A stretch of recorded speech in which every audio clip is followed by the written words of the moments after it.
Que a graça e a paz do Senhor Jesus seja sobre todos nós, amém? Amém. Amém. Que bom, irmãos, nós estamos reunidos nesse dia, que é o dia do Senhor, onde nós deixamos as nossas atividades da semana, nos dirigimos até aqui, esse lugar santo, para estarmos como santos de Deus, cultuando através dos louvores, buscando o Senhor através das orações, da nossa contrição.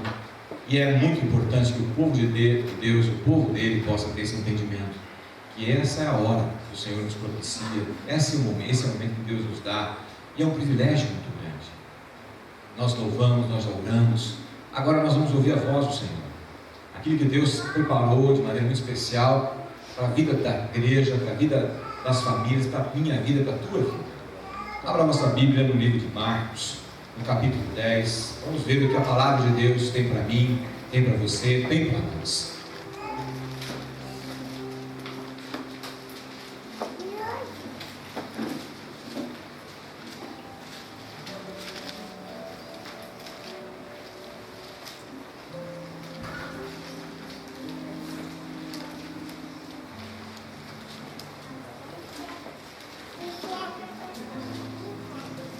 Marcos capítulo 10, a partir do versículo 46.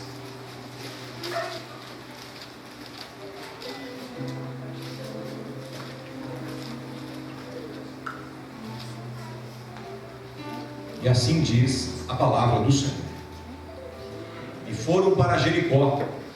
Quando ele saía de Jericó, juntamente com os discípulos e numerosa multidão, Bartimeu, cego mendigo, filho de Timeu, estava assentado à beira do caminho. E ouvindo que era Jesus o Nazareno, pôs-se a clamar: Jesus, filho de Davi, tem compaixão de mim. E muitos o repreendiam para que se calasse, mas ele cada vez gritava mais: Filho de Davi, tem misericórdia de mim. Parou Jesus e disse: chamai-o. Chamaram então o cego, dizendo: tem bom ânimo, levanta-te, ele te chama. Lançando-se a capa, levantou-se de um salto e foi ter com Jesus. Perguntou-lhe Jesus: que queres que eu te faça? E respondeu o cego: mestre, que eu torne a ver. Então Jesus lhe disse: vai, a tua fé te salvou. E imediatamente tornou a ver e seguia Jesus estrada afora. Aleluia. Meu irmão, minha irmã, olha ao Senhor agora, baixe sua cabeça, converse com Deus. Peça a Ele que, na sua infinita misericórdia, que o Santo Espírito dele esteja nesse momento comunicando-se com você. Que essa palavra que acabamos de ler seja uma palavra que encontre o teu coração aberto, sincero, humilde, despojado de todo e qualquer sentimento que nós temos na vida, para que nós possamos agora, e não somente agora, ouvir a voz do Espírito em nosso coração. Olha ao Senhor.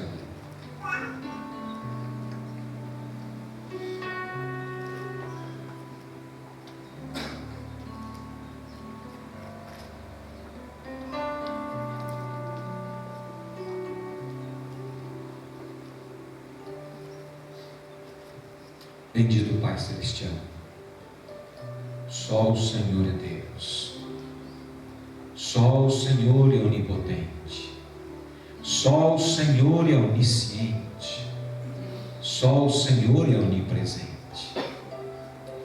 E nós, como povo teu, reunido nesse lugar, nos colocamos diante do Senhor humildemente, com temor e com tremor, ó Deus. Estamos te cultuando, ó Deus. Desde o momento que aqui chegamos, nós já estamos declarando que só o Senhor é o nosso Deus. Nós já entoamos cânticos de louvor ao Senhor, porque o Senhor é digno de toda a honra, toda a glória e todo o louvor. Nós também já oramos, ó Deus, pedindo que o Teu Santo Espírito esteja aqui conosco. Nós já oramos pedindo que o Senhor nos avive, que entre dentro de nós e mexa conosco, para que nós possamos, ó Deus, viver por fé. Nós já oramos pedindo que o Senhor avive também essa igreja, para que essa igreja, que somos todos nós, possamos, ó Deus, ser uma igreja relevante. Pai, mas agora nós acabamos de ler a Tua palavra, Santa Palavra, e nós queremos, ó Deus, que essa palavra que o Senhor legou a nós, possa, Senhor, produzir os seus efeitos, pois o Senhor mesmo disse que a Sua palavra não volta vazia. Nós desejamos, ó Deus, que nesta noite nós possamos ter não somente uma leitura, como acabamos de fazer, mas um aprendizado. Não somente um aprendizado, mas um entrosamento com essa palavra com o Senhor, de tal sorte que possamos sair daqui, ó Deus, renovados, transformados pelo poder da sua palavra e pelo poder do Senhor em nós. Tem misericórdia de nós, Senhor. Não permita, ó Deus, que nenhum espírito maligno venha nos desviar com qualquer tipo de distração.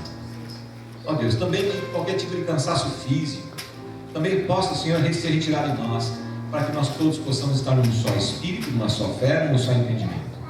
Vem, Senhor, sobre nós agora. Vem, ó Senhor. Vem, ó Senhor, em nós e haja através de nós. Oramos, ó Pai, com fé, no nome santo de Jesus. Amém. Amém, queridos. Louvado seja o Senhor por essa palavra tão maravilhosa do Senhor.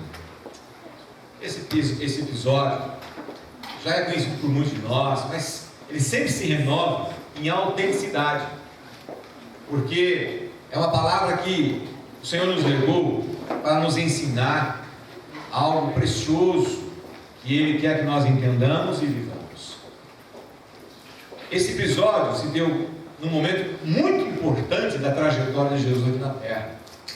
Jesus estava lá para os nortes, lá para cima da Galileia, e Ele conversa com seus discípulos e diz: importa que eu desça a Jerusalém, que eu vá a Jerusalém, para que ali o Filho do Homem seja crucificado, morto, seja sepultado e vai ressuscitar. Era tempos em que essa palavra, ainda que dita por Jesus, não encontrou ouvidos abertos de entendimento, porque era uma palavra difícil de entender. O fato é que Jesus resolutamente se dirigiu para Jerusalém. Então, quando ele está indo para Jerusalém, nesse trajeto, ele passa por Jericó. E Jericó o que é?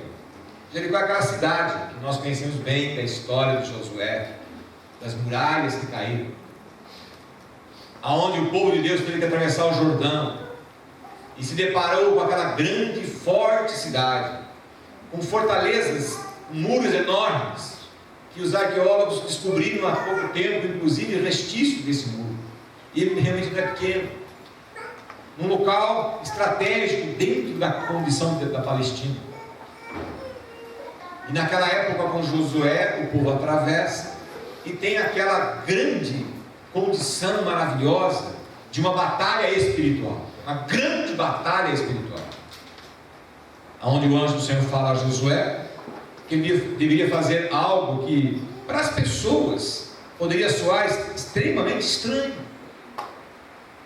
que aquelas grandes muralhas altíssimas e largas, muito largas, a ponto de haver casas sobre a muralha, que circundava toda aquela cidade de Jericó. Aquele povo que ali residia era um povo forte, povo bem armado e muito seguro da sua cidade, da sua fortaleza. E ali naquele episódio, o anjo fala algo estranho para Josué. Diz para ele: vocês vão circundar essas fortalezas durante 7 dias. E nos 7 dias que vocês circundarem, vocês estarão louvando a Deus, glorificando a Deus. E todo o povo seguirá o sacerdote, e ele tocará o shofar, que é chifre, chifre. Um shofar é um chifre de carneiro. E ele tocando aquele shofar, o povo vai entender que Deus estará com vocês. E no 7º dia, você vai fazer 7 voltas. E aí, Deus agirá. Sem dúvida nenhuma, uma conversa um tanto quanto estranha para um povo que quer ter um confronto bélico, confronto de conquista. Mas o fato é que isso aconteceu, e o fato é que nós conhecemos a história, e as muralhas caíram, e o povo entrou e conquistou aquela cidade. Aquela cidade foi destruída. E desde o tempo de Josué até o tempo de Jesus, aquela cidade não foi mais reconstruída. Mas Jesus entra numa cidade chamada Jericó. Qual cidade? 1,5 km depois, Herodes constrói uma nova Jericó. E quando esse episódio se dá, dizendo que houve esse milagre com esse cego. Lucas conta esse milagre, Marcos conta esse milagre, Mateus conta esse milagre. E há uma certa diferença entre eles, uma certa diferença. Enquanto que Mateus conta o episódio que há dois cegos que procuram Jesus, Lucas e Marcos diz que é um só.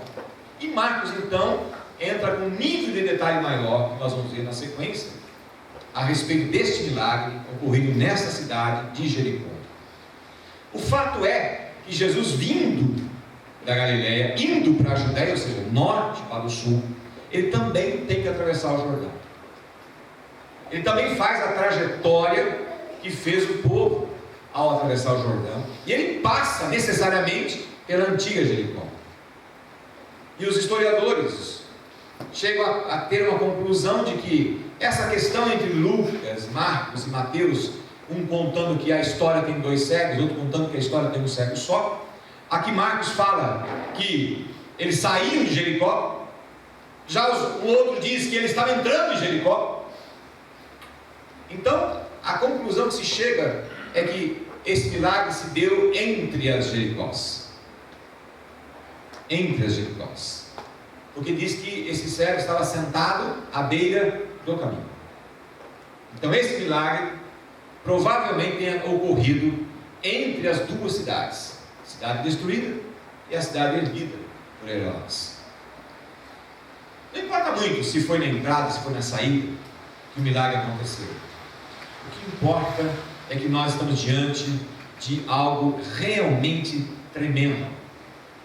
Jesus fez muitos milagres, mas esse especialmente tem algo de diferente. E acontece, juntamente com outros milagres, mas ele acontece na trajetória de Jesus para Jerusalém.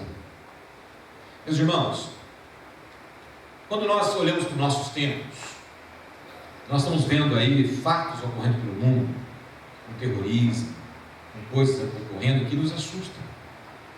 Nos assustam. Nós olhamos para essas situações, esses terroristas matando pessoas que não tem nexo do que eles estão fazendo. Não entra na nossa cabeça. Por que seres humanos entram num recinto e matam outro? Pessoas que não têm nada a ver com questões bélicas e guerra. Mata por uma questão de raiva, mata por uma questão de ideologia, mata por uma questão de crença. Não entra na nossa cabeça. Quando nós tentamos entender isso por um contexto sociológico, cultural, mas quando a gente olha para a palavra do Senhor, a gente começa a entender. Nós estamos vivendo, indubitavelmente, um tempo do fim, um tempo de conclusões da história. Jesus, quando se dirige para Jerusalém, ele entra numa conclusão de história. E nada o impede, nada o abala para chegar a Jerusalém e concluir o ato magnânimo dele na terra, que é morrer e ressuscitar. Ele fez muitos milagres como esse, mas sem dúvida nenhuma a morte e a ressurreição de Jesus é algo inigualável. Ele está andando nesse momento entre as duas cidades. Ele passa por aquele lugar que é Jericó. E a palavra Jericó é algo interessante, que quando a gente fala Jericó, a primeira coisa que a gente lembra é muralhas que caíram. A gente acaba assimilando o nome com certas circunstâncias. Se eu falar Belém, você lembra do quê? Nascimento de Jesus. Por mais que a palavra Belém signifique casa do pão, mas imediatamente você tem na mente o nascimento de Jesus. Falo Gólgota, a primeira coisa que você lembra é crucificação. São palavras que acabam tendo significado histórico, cultural, e entra na vida da gente já, e fica na vida da gente como algo definitivo. Jericó é uma dessas palavras que nos lembram queda de fortalezas, queda de muralhas. Hoje, aqui nesse lugar, Deus quer derrubar fortalezas. Quando Ele fala para nós, essa palavra vem para nós, dentro desse contexto de Jericó, milagre de Deus, com este cego, Deus está dizendo para mim e para você: hoje é tempo de nós derrubarmos fortalezas. É tempo da gente conquistar espaços que precisam ser conquistados. É tempo de nós tomarmos decisões que aparentemente parecem impossíveis. É tempo de nós termos entendimento de que Deus quer que nós façamos coisas que estão no campo do espiritual. Ainda que o que Deus nos pede possa parecer impossível, mas é no campo do espiritual. Deus está movendo, irmãos, em nossa direção. A gente teve reunião do conselho ontem, e eu tive a oportunidade de falar para os presbíteros que esta minha ida para a Coreia foi algo realmente surpreendente. Nos surpreendeu. A gente já foi com grandes expectativas, mas nós somos surpreendidos além da expectativa. Porque Deus levou 65 pastores do Brasil para lá, de maneira realmente diferenciada, de maneira realmente graciosa. A gente só teve o custo da passagem, o resto foi tudo puxado por eles, em vista da visão que eles têm, em vista daquilo que eles esperam que possa acontecer aqui no Brasil, que está acontecendo lá. E dentro desse contexto de quantos pastores no Brasil, Deus escolheu o pastor Anísio da Igreja Presbiteriana Filadélfia.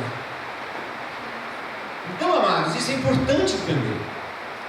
Isso é importante entender que isso tem a ver com a tua vida, tem a ver com a esta igreja. A gente não foi lá para fazer turismo, a gente não foi lá para descansar. Pelo contrário, a gente ficou muito cansado, porque foi extenuante, foi muito forte.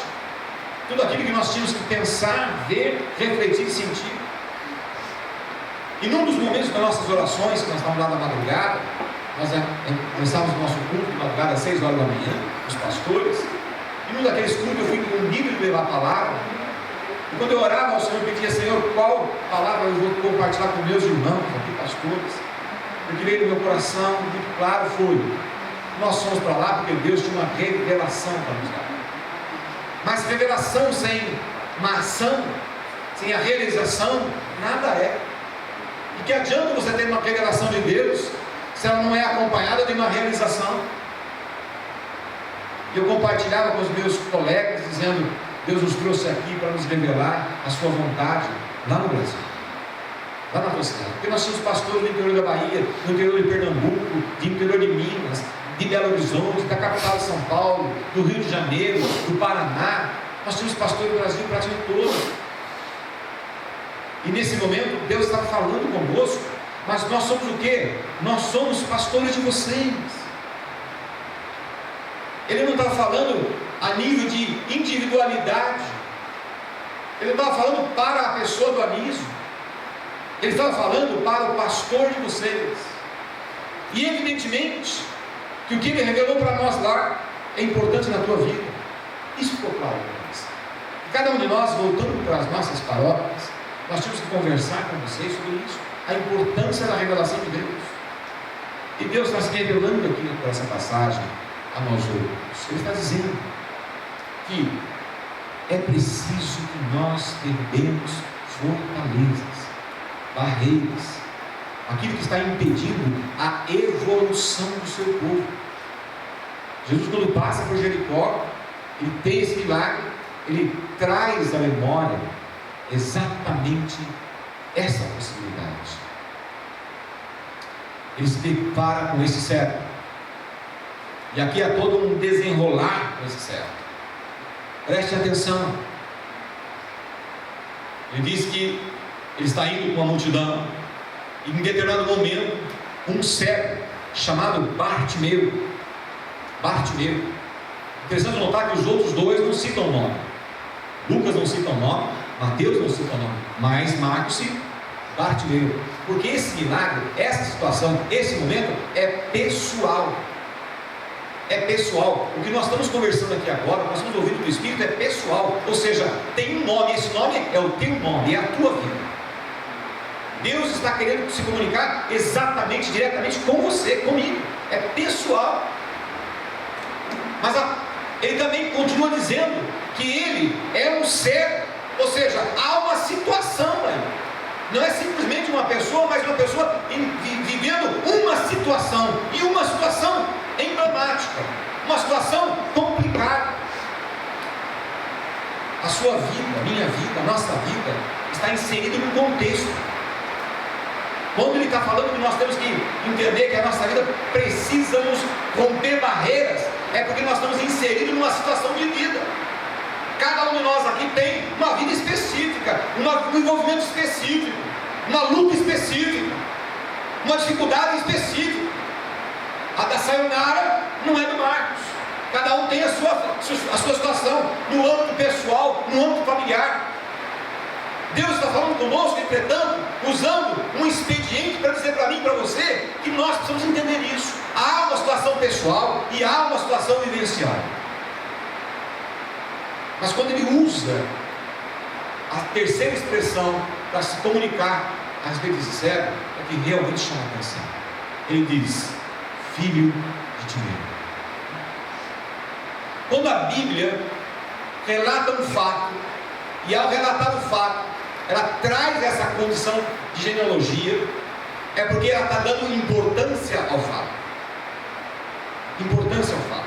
Aqui Marcos relata que esse cego era filho de Timeu, ou seja, ele está inserido dentro de um contexto familiar. Há uma importância nisso.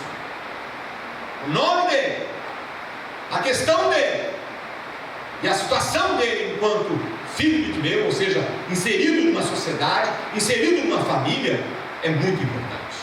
Você está inserido numa sociedade que se chama Igreja Presbiteriana Filadélfia. Você está inserido numa sociedade que se chama família. Você está inserido numa sociedade que chama-se Curitiba. Você está inserido na nação que se chama Brasil. Nós precisamos compreender que Deus quer mover a gente numa direção importante para a tua vida, que é pessoal, para a tua família, que é imperativo, e para a sociedade. É isso que eu vi na Coreia. Eu vi pessoas vivendo intensamente esse entendimento. Eu sou importante porque eu sou salvo em Cristo Jesus. Eu sou importante porque eu pertenço à igreja de Cristo. Eu sou importante porque eu estou inserido na igreja.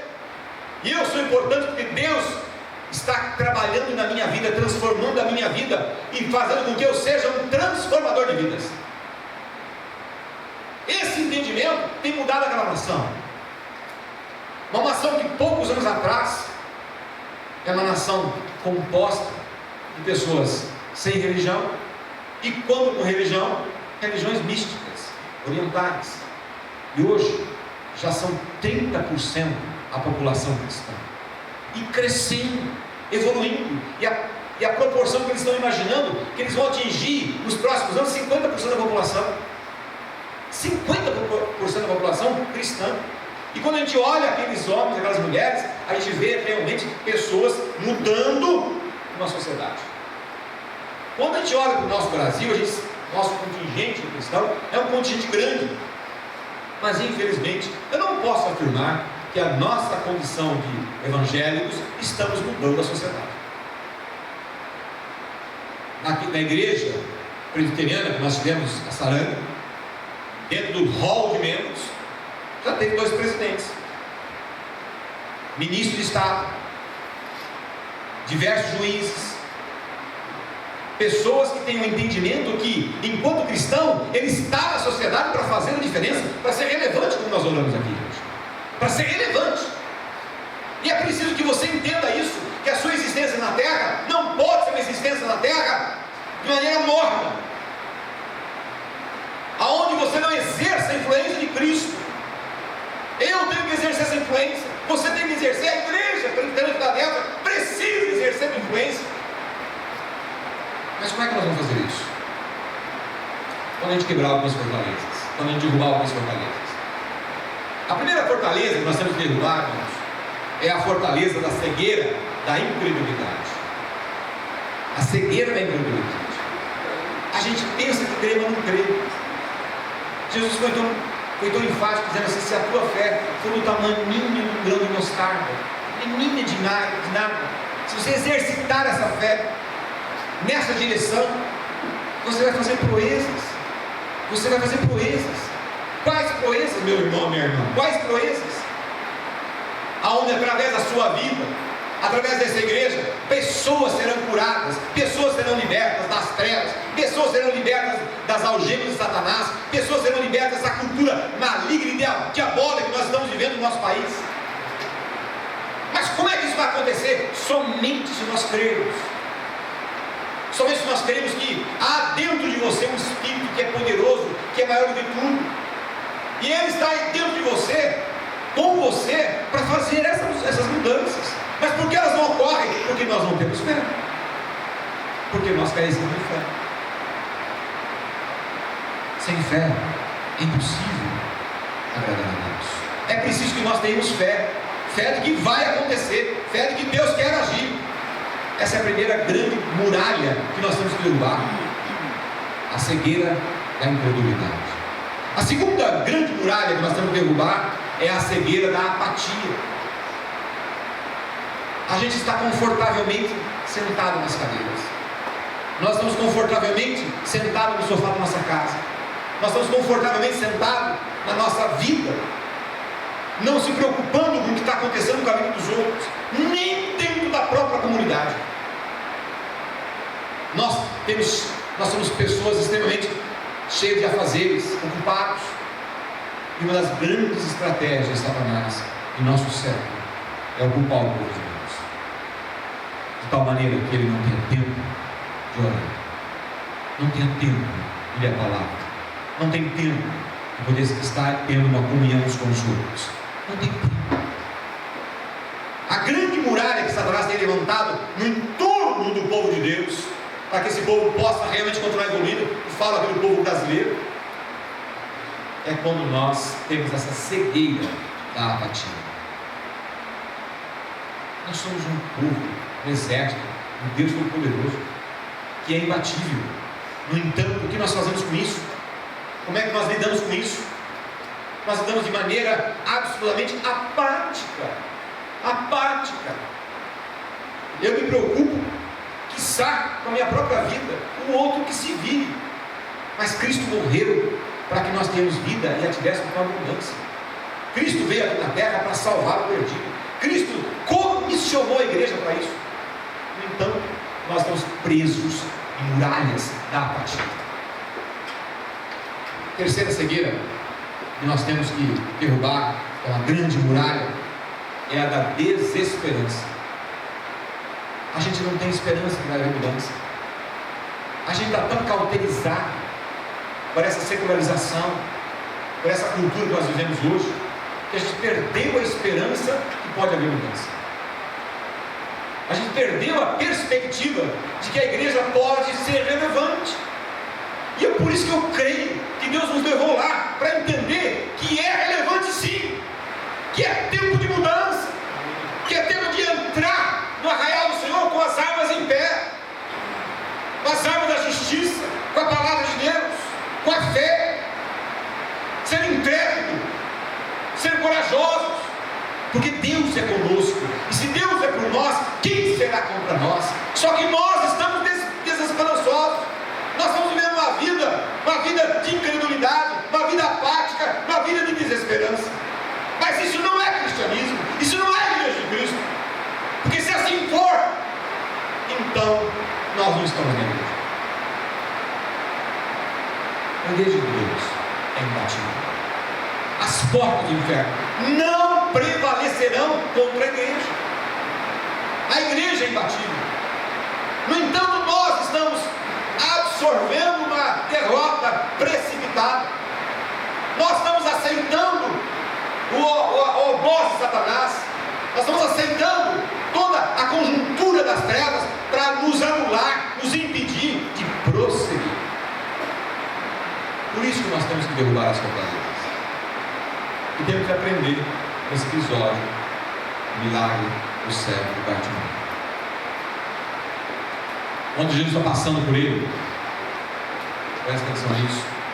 Quando Jesus está passando, ele ouve que o Jesus de Nazaré está passando.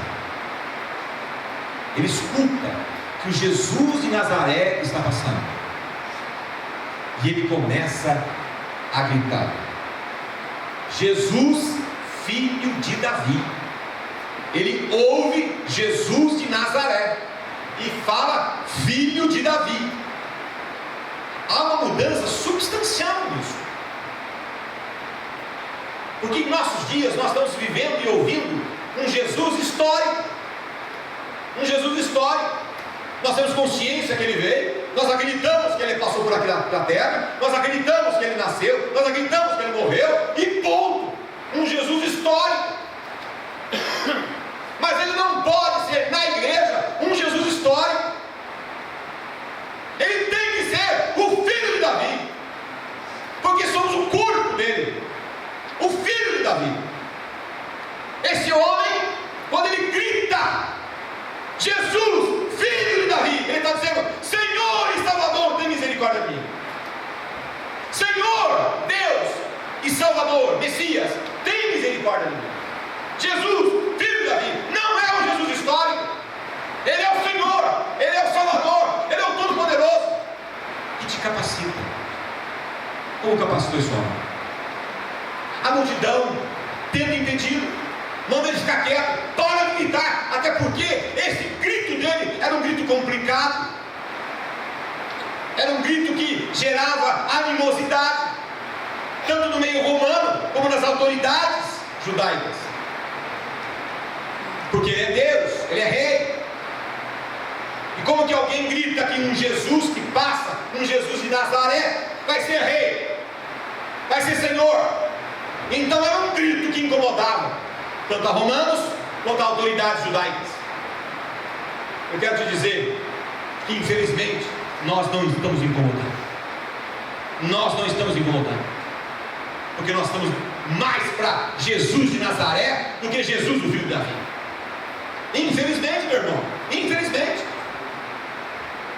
Nós temos que ter coragem, como esse homem teve coragem, a despeito da multidão se levantar para ele: cala a boca, para de falar isso.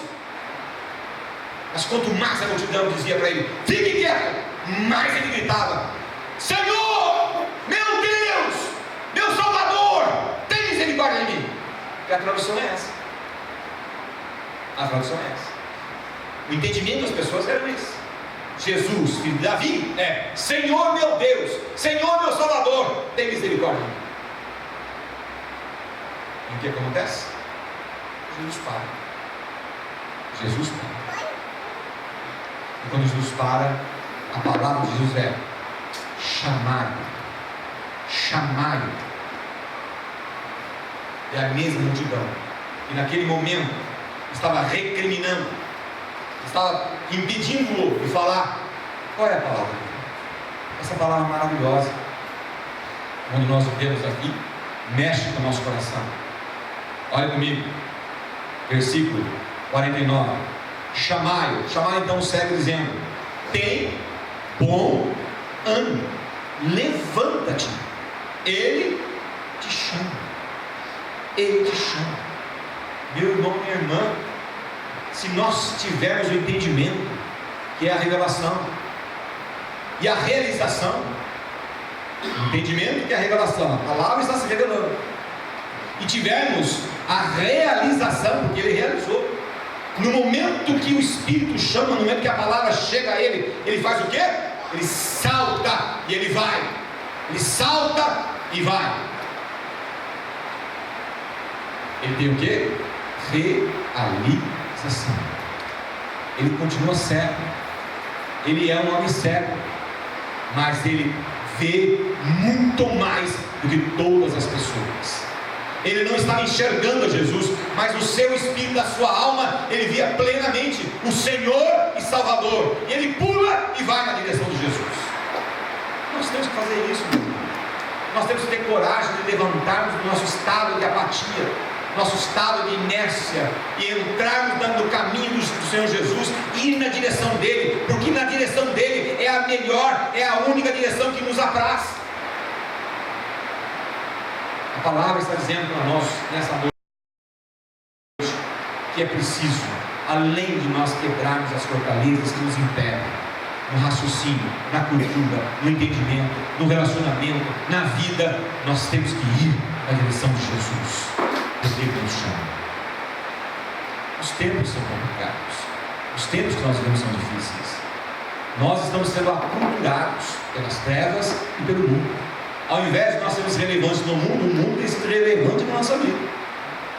A tristeza que nós temos hoje é essa, que ao invés de nós sermos um povo que faz a diferença no meio do povo, o povo do mundo está fazendo a diferença dentro de nós.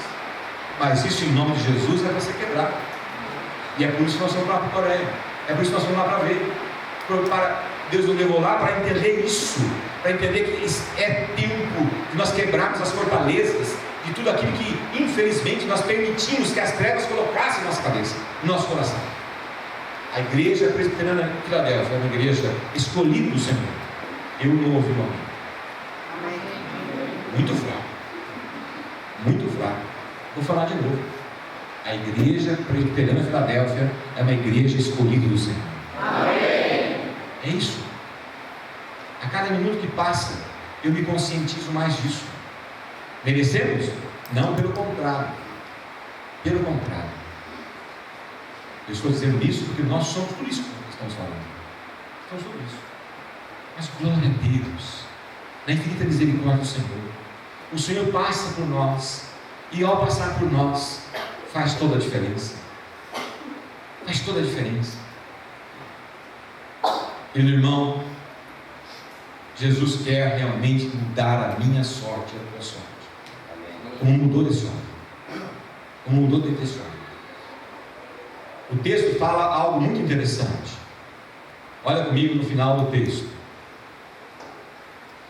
Perguntou-lhe Jesus: que queres que eu te faça?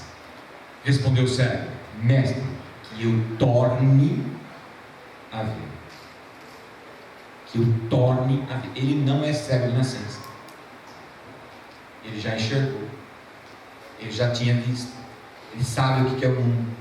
Ele tem consciência. Só que não está enxergando naquele momento. E ao se deparar com Jesus, ele pede: eu quero voltar ao primeiro amor. Meu irmão, minha irmã, qual é o primeiro amor da tua vida? Quando nós entendemos e compreendemos Jesus, a gente tem aquele fogo no coração de viver o Evangelho, aquela alegria de proclamar que Jesus Cristo salva, aquele momento maravilhoso de nós dizermos ao mundo: há um Cristo que salva, há um Deus que cura, há um Deus que revela, há um Deus que traz conforto, há um Deus que traz solução para a família, há um Deus que traz aquilo que nós realmente necessitamos. Eu sou portador dessa palavra, eu estou te dizendo isso porque isso é verdade, isso acontece, isso é real. A gente tem que voltar a crer nisso. Eu preciso pedir a Jesus: me traz isso de volta, Senhor, me dá isso de volta, me dá de novo isso, porque isso é fundamental. E é interessante notar que o último versículo dessa passagem diz o seguinte: olha ali comigo, versículo 52. Então Jesus lhes disse: vai, a tua fé te salvou. E imediatamente tornou a ver. Imediatamente tornou a ver. O que aconteceu com a sua visão? A visão dele física voltou. Mas aqui o que nós temos aqui é um entendimento espiritual. Na medida que nós exercitarmos a fé nessa direção, ou seja, dizer assim: Senhor, meu Deus, eu quero ser alguém relevante, eu quero ser alguém que fale do teu amor, eu quero falar para os meus clientes, eu quero falar para os meus colegas de trabalho, eu quero falar para os meus vizinhos, Senhor, eu quero, eu exercitarei a minha fé e vou fazer. Nesse momento nós seremos capacitados. Nesse momento seremos capacitados. O desenrolar do milagre se dará no momento do exercício da fé. Entenda isso. O desenrolar do milagre se dará no exercício da fé.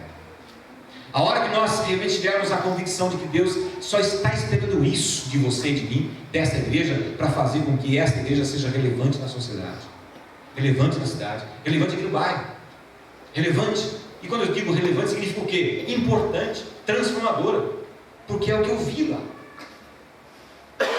O que eu vi na essência da igreja foi isso: uma igreja relevante. E se é possível lá, por que não é possível aqui? Será que o Deus que está lá é diferente do Deus que está aqui? Será que a igreja presbiteriana de lá é outra igreja presbiteriana que não seja daqui? Não é, irmãos. Nós vimos a igreja funcionando exatamente como a nossa igreja. É a mesma igreja presbiteriana. Mas por que o Espírito Santo está se derramando lá de uma forma que não está se derramando aqui? Por quê? Porque nós não estamos exercitando a fé. Nós temos que exercitar a fé. Nós temos que crer que Jesus escolheu cada um de vocês de maneira muito peculiar. Jesus escolheu cada um de vocês de maneira muito especial. E não escolheu para você ter um sobrenome de cristão. Ele te escolheu para você ser uma pessoa relevante nas mãos dele. Relevante nas mãos dele. Você veio aqui essa noite para entender isso, que a tua vida é muito importante, muito necessariamente importante para Deus. Porque somos a igreja dele. E se ele tem trazido a nós esta revelação, porque isso é hiper importante para a tua vida, seja você jovem, mediano ou já uma pessoa anciã. Para Deus não há tempo, mas sim filhos e filhas. E Deus quer agir em mim e em você de maneira realmente importante. Mas o texto termina com uma frase que faz toda a diferença. O texto termina com uma frase que faz toda a diferença. Diz assim: e imediatamente tornou a ver e seguia a Jesus estrada afora. O que nós precisamos ser, meu irmão e minha irmã, é discípulo de Jesus, porque ele se tornou um discípulo de Jesus. Nós temos que ser aqueles que querem entender Jesus, entender a palavra para viver, ser um discípulo de Jesus. O discípulo é aquele que obedece. O discípulo é aquele que está diante do seu mestre para ouvi-lo e para obedecê-lo, para segui-lo. É impossível uma igreja ser igreja de Cristo sem seguir a Cristo. Nós podemos ser cristãos nominais, mas cristãos de fato, nós temos que ser discípulos de Jesus. E para sermos discípulos de Jesus, não basta, de novo repito, ter um sobrenome de cristão. Não basta. Porque muitos naquele dia dirão: Senhor, Senhor, em teu nome fiz isso e aquilo. E ouvirão: aparta-te de mim, porque não te conheço. E quando Deus diz não conhece, é porque não é cristão. Tem nome, sobrenome, mas não é. E qual é a marca registrada de um cristão? O sangue do Cordeiro. E qual é o efeito do sangue do Cordeiro? Amar a Deus sobre todas as coisas e amar ao próximo como a nós mesmos. Essa é a marca do sangue do cristão. E como é que eu amo a Deus? Servindo-o. E como é que eu amo meu semelhante? Dizendo que só Jesus Cristo salva. Eu preciso viver isso. Você tem que viver isso. Essa igreja tem que viver isso. Esse cego foi curado muito mais do que os olhos, na alma. Na alma. Nós temos que ser curados na alma. E precisamos ser seguidores de Jesus. Esta é uma decisão que temos que tomar. Este homem tomou essa decisão, ele deu um salto. E há uma simbologia aqui muito forte para caracterizar essa mudança radical da vida dele. O texto nos mostra isso. Olha lá comigo. Quando Jesus o chama, versículo 50. Quando Jesus o chama, diz: lançando de si a capa, levantou-se de um salto e foi ter com Jesus. A capa era o sinônimo da pobreza, do desprezo, da separação, da inunidade. A capa mostrava que ele era um segregado, separado, excluído. Mas quando ele lança fora a capa, ele se inclui, ele está junto e passa a ser um discípulo de Jesus. Qual capa nós temos que deixar? Nós temos que deixar a capa da incredulidade, a capa da apatia e a capa da desesperança. São as fortalezas que nós estamos derrubando aqui hoje. A capa, temos que lançar aqui hoje a capa da incredulidade. Ou seja, nós temos que tomar posse da fé. Jesus tocou nesse homem.